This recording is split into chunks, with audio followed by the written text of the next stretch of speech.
Фискалниот совет доставил до владата и Министерството за финансии проекции за јавниот долг и степенот на задолженост по ратификацијата на спогодбата за соработка со Обединетото кралство. Се надеваат дека наредната недела по добиените мислења од институциите за нив ќе може да продискутираат и пратениците.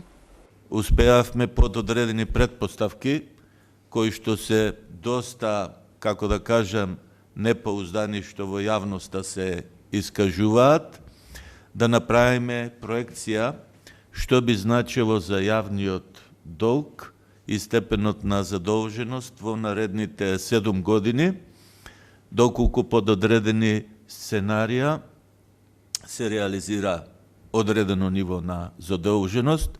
Користевме модел од ОЕЦД, прилагоден за Македонија, со 5000 итерации правевме и студијата е готова.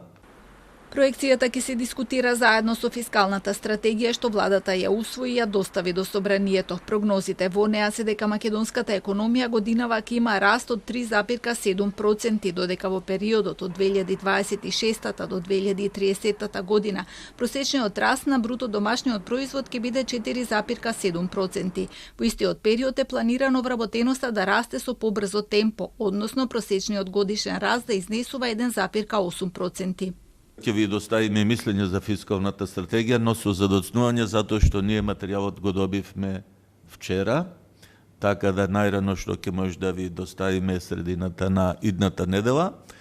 И оваа прилика сакам да ја искористам, доколку имате било какви сугестии што се од особен интерес за вас, да ги вклучиме во програмата, тоа радо би го направиле. Фискалниот совет годинава ќе има 4 стратешки анализи во соработка со Центарот за истражување при МАНУ, економските факултети, како и Finance Think. Една од анализите ќе биде и за загубите на јавните предпријатија, за што се загрижени во советот, а фокусот ќе биде на 2 до 3 од нив кои прават најголеми загуби.